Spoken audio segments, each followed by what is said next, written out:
Peace, family. Welcome to another episode of Read and Roll Up. We have our reads, Think and Grow Rich by Napoleon Hill. And of course, we got the roll up. Let's get right into it. Now, we are in chapter 1, The Power of Thought. It contains 3 mini stories. The last one we read was 3 Feet from Gold.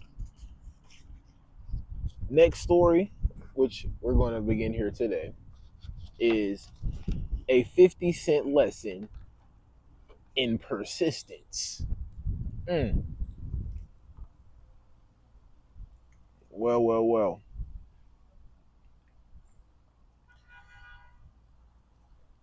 If you know the definition of persistence and to persist, it means to keep on going. You know what I'm saying? Keep going.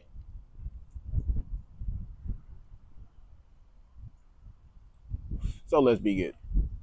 Shortly after, Mr. Darby received his degree from the University of Hard Knocks and had decided to profit by his experience in the gold mining business. He had the good fortune to be present on an occasion that proved to him that no does not necessarily mean no. One afternoon, he was helping his uncle grind wheat in an old-fashioned mill. The uncle operated with a large farm on which a number of sharecrop farmers lived. Quietly, the door was opened, and a small child, the daughter of a tenant, walked in and took her place near the door. The uncle looked up, saw the child, and barked at her roughly. "What do you want?"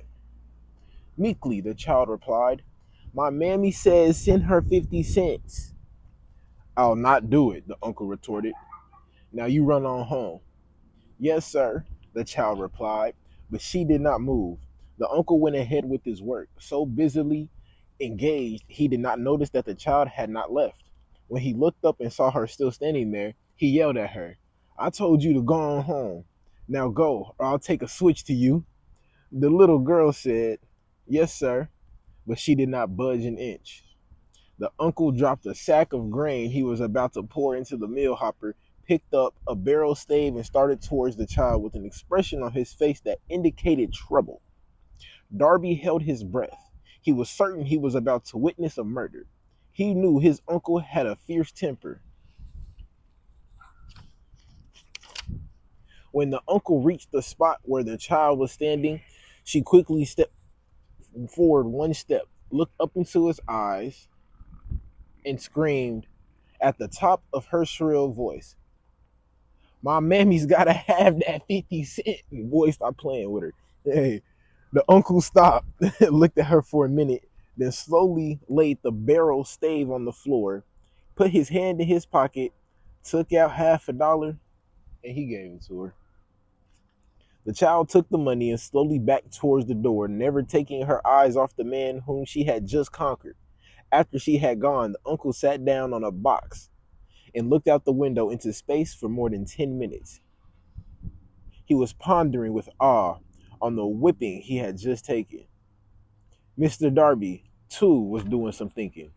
That was the first time in all his experience that he had seen the child of a sharecropper deliberately master an adult authority figure. How did she do it? What happened to this uncle that caused him to lose his fierceness and become to become as docile as a lamb? What strange power did this child use that made her master over her superior? These and other similar questions flashed into Darby's mind, but he did not find the answer until years later, when he told me the story. Strangely, the story of this unusual experience was told to the author in the old mill, on the very spot where the uncle took his whipping. As we stood there in that musty old mill, Mr. Darby repeated the story of the unusual conquest and finished by asking, "What can you make of it? What strange power did that child use that so completely whipped my uncle?" The answer to his question will be found in the principles described in this book. The answer is full and complete. It contains details and instructions sufficient to enable anyone to understand and apply the same force that the little child accidentally stumbled upon.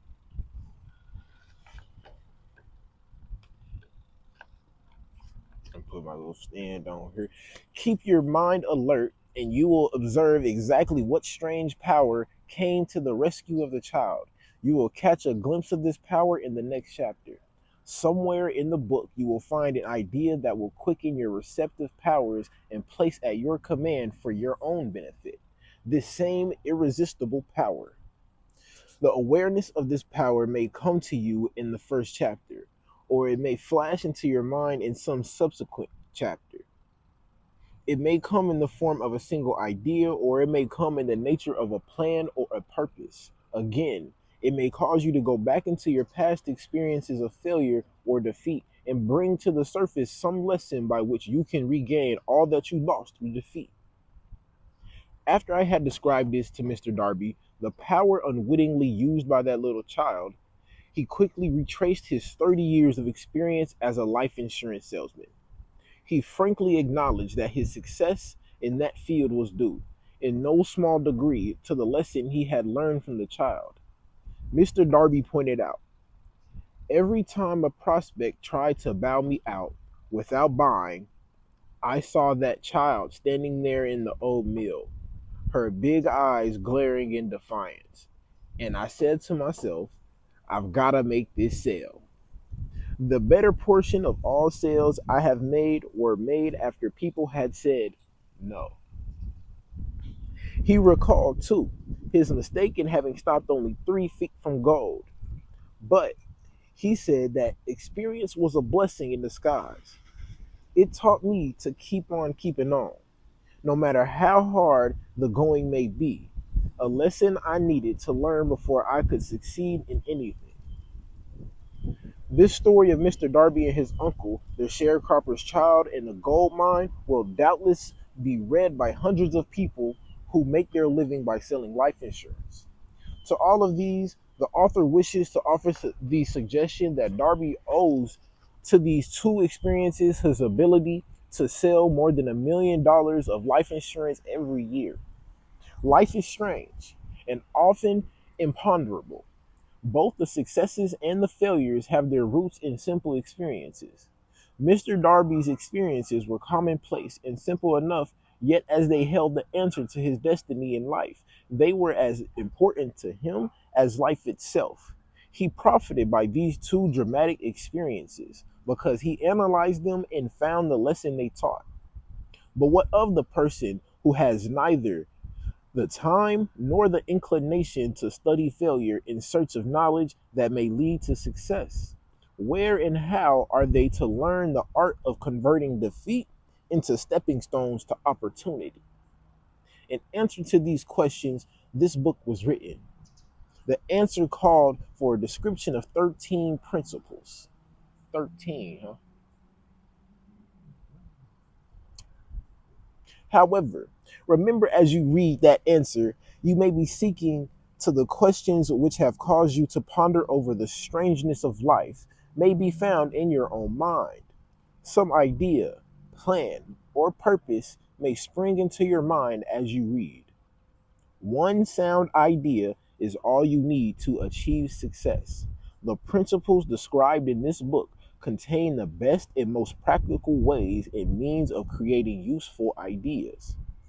Before we go any further in our approach to the description of these principles, we believe you are entitled to receive this important suggestion.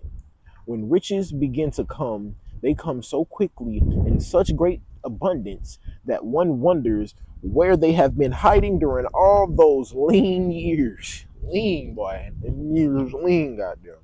This is an astounding statement, and all the more so when we take into consideration the popular belief that riches come only to those who work hard and long. When you begin to think and grow rich, you will observe that riches begin with a state of mind, with definite of purpose, with little or no hard work. You and every other person ought to be interested in knowing how to acquire a state of mind that will attract riches. I spent 25 years in research, analyzing more than 25,000 people because I, too, wanted to know how wealthy men become that way. Without that research, this book could not have been written. Here, take notice of very significant truth. The business depression started in 1929 and continued an all-time record of destruction until sometime after President Roosevelt entered office. Then the depression began to fade into nothingness. Just as an electrician in a theater raises the lights, so gradually the darkness is transmuted into light before you realize it. So did the spell of fear in the minds of the people gradually fade away and become faith. As soon as you master the principles of this philosophy and begin to follow the instructions for applying those principles, your financial status will begin to improve. Everything you touch will begin to transmute itself into an asset for your benefit. Impossible? Not at all. One of the main weaknesses of mankind is the average person's familiarity with the word impossible. I'm possible.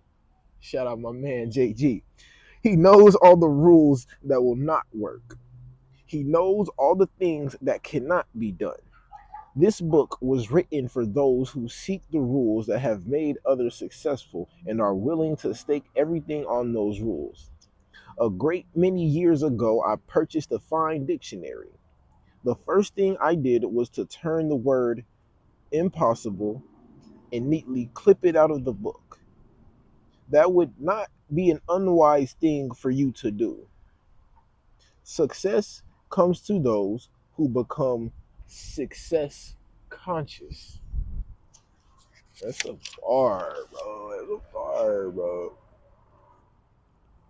Failure comes to those who indifferently allow themselves to become failure conscious. The object the object of this book is to help all who seek it learn the art of changing their minds from failure consciousness to success consciousness. Another weakness, watch out, boy. Wah. Yeah, had a spider at the patio. We straight. Another weakness found in altogether too many people is the habit of measuring everything and everyone by their own impressions and beliefs. Some who read this will believe that no one can think and grow rich. They cannot think in terms of riches because their thought habits have been steeped in poverty, want, misery, failure, and defeat. Millions of people look at the achievements on Henry Ford and envy him his good fortune or luck or genius or whatever it is they credit for Ford's fortune.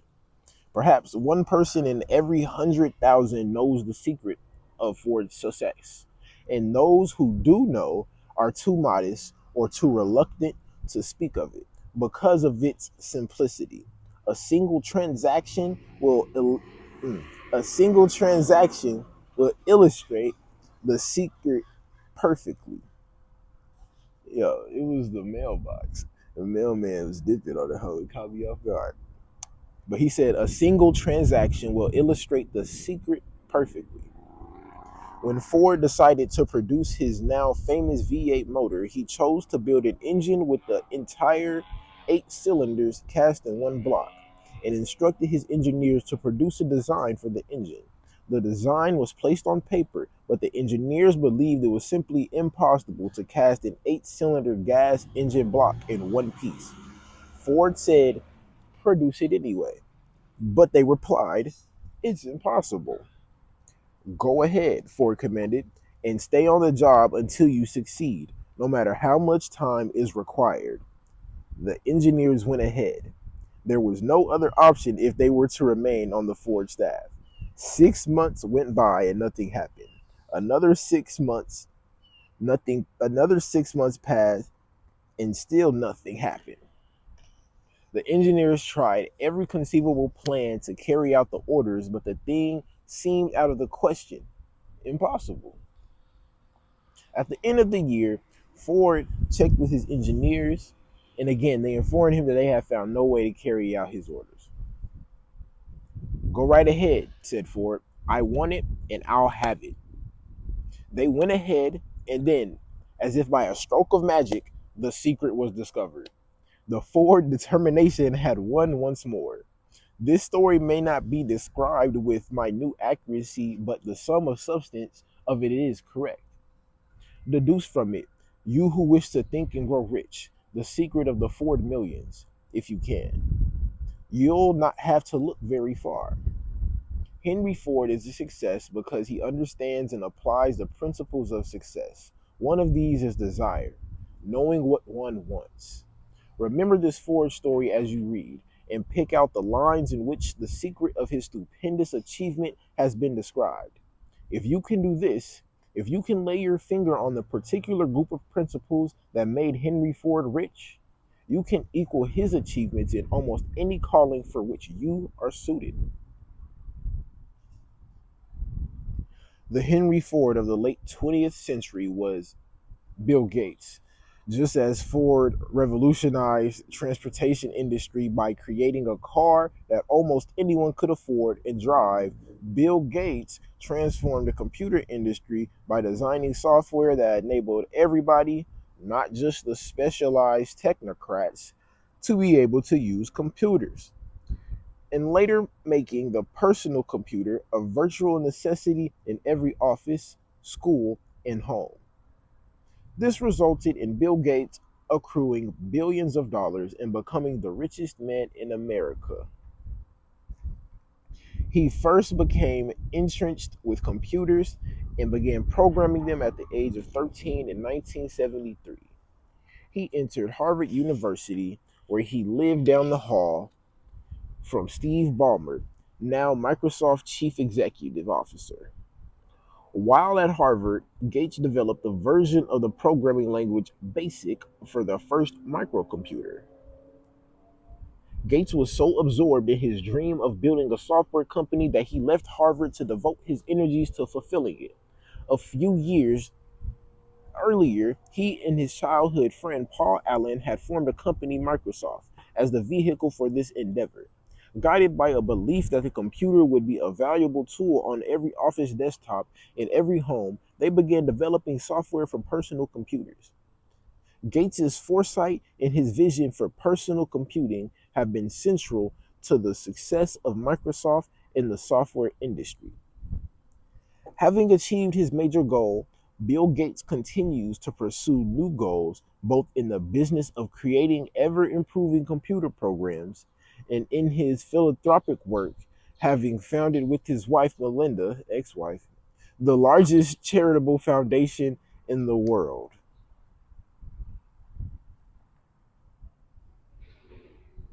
And if y'all ain't noticed, I got I got chilling with me. We got Huey P Newton here. You know what I'm saying, with the strap. Fuck with me.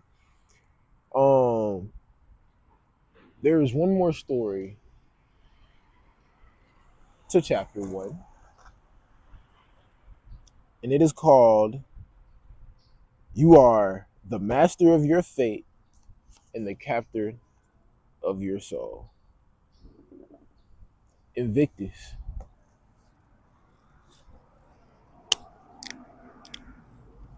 If you know, you know. Hey, you know what I'm saying? But that was the ending of the last story, you know what I'm saying? I don't even know what what was it called again? A 50 cent lesson in persistence, being persistent. You feel me? You know what I'm saying? Let's restart. Let's get inner. Hold on.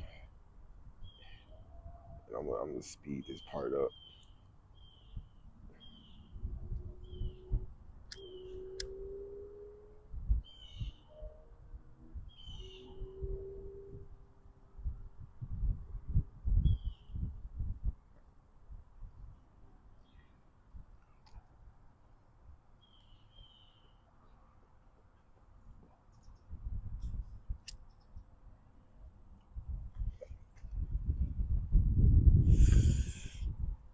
Back to read and roll up. You feel me?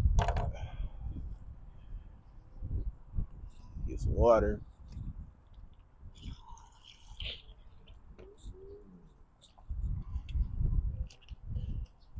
You are the master of your fate, the captain of your soul.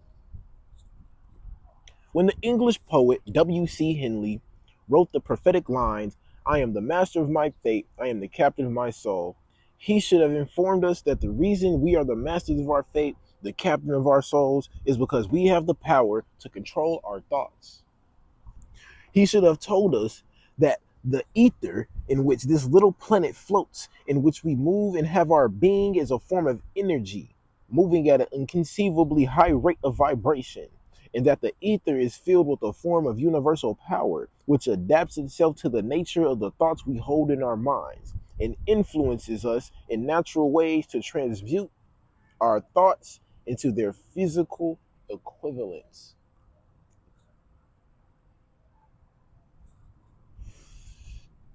Hey, Rick, just saying. I'm just letting you know, all these OG white people, you can tell they was studying niggas. Is all I'm saying. But regardless, me guys, you feel me? If the poet had told us of this great truth, we would know why it is that we are the masters of our fate, the captains of our souls. He should have told us, with great emphasis, that this power makes no attempt to discriminate between destructive and constructive thoughts, that it will urge us to translate into physical reality thoughts of poverty just as quickly as it will influence us to act upon us thoughts of riches. He should have told us, too, that our brains become magnetized with the dominating thoughts we hold in our minds. By means with which no one is familiar, these magnets attract to us the forces, the people, the circumstances of life which harmonize with the nature of our dominating thoughts. He should have told us that before we can accumulate riches in great abundance, we must magnetize our minds with the intense desire for riches, that we must become money conscious until the desire for money drives us to create definite plans for acquiring it. But being a poet and not a philosopher, Henley contented himself by stating a great truth in poetic form, leaving those who followed him to interpret the philosophical meaning of his lines. Little by little, the truth has unfolded itself until it now appears certain that the principles described in this book hold the secret of mastery over our economic fate.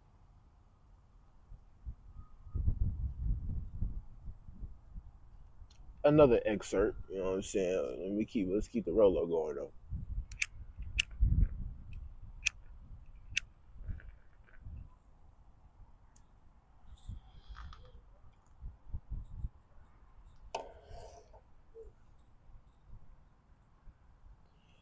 Another man who exemplifies being master of his fate is Steven Spielberg, one of the all-time great motion picture directors.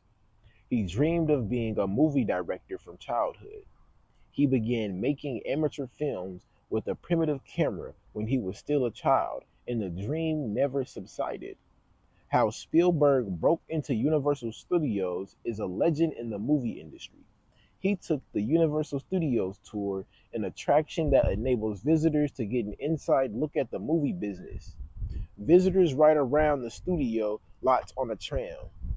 Steven sneaked off the tram and hid between two sound stages until the tour ended. When he left at the end of the day, oh, I gotta hold it. He made a point of saying a few words to the gate guard. Day after day, he went back to the studio for 3 months. He walked past the guard, waved at him, and he waved back. He always wore a suit and carried a briefcase, letting the guard assume he was one of the students with a summer job in the studio. He made a point of speaking to and befriending directors, writers, and editors. He even found a vacant office, took it over, and listed his name in the building directory.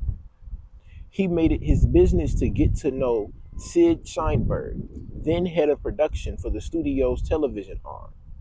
He showed him his college film project, which so impressed Sheinberg that he put the young man under contract with the studio.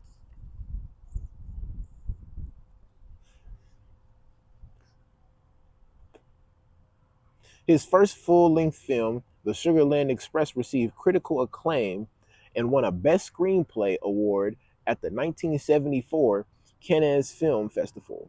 Unfortunately, it did not do very well at the box office. His big break came a year later when he discovered the book, Jaws. The studio had already decided to produce Jaws and had chosen a well-known director to film it. Spielberg desperately wanted to make this movie. Despite the financial failure of the Sugarland Express, his self-confidence had not diminished, and he persuaded the producers to dismiss this chosen director and give the film to him. It was not an easy assignment. From the beginning, trouble beset the production. It ran into technical and budget problems.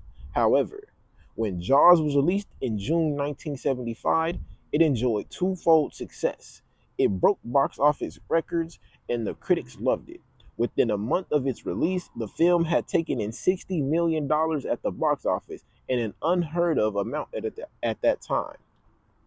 Over the next few years, Spielberg directed several movies, including the popular Indiana Jones series, the award-winning The Color Purple, Empire of the Sun, and E.T. He later directed Jurassic Park, which would also become, at its time, the most successful movie in history, the third Spielberg film to break the record. It also in over $1 billion in gross receipts and other merchandise. Spielberg continues to pursue his dreams. When he and two other Hollywood moguls created their production company, they called it DreamWorks.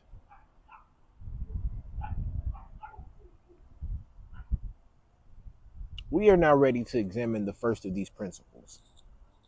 Maintain a spirit of open mindedness. What is that? Be straight.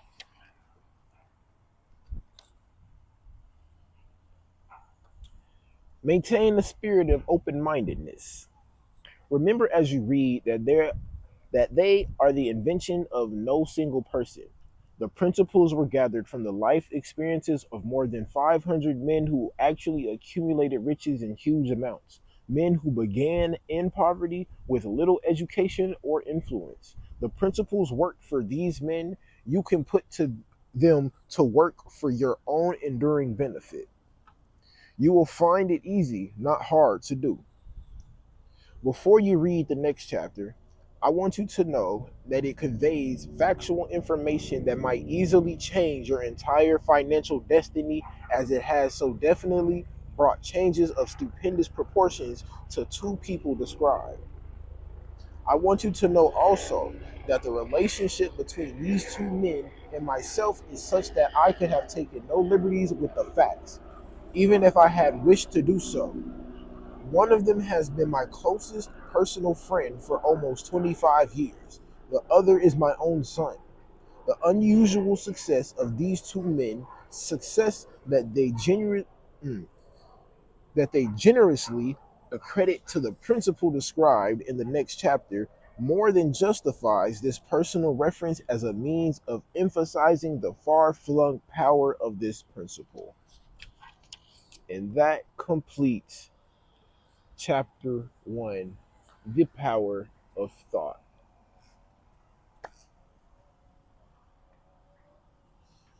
You are what you think about. You know what I'm saying? Next time on Read and Roll Up, we will come back and we will read Chapter 2. We will start Chapter 2. Desire, the starting point of all achievement, the first step to riches. Desire.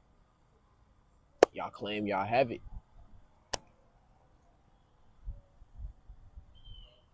We'll see. All right, bro. Holla at you in a peace, family.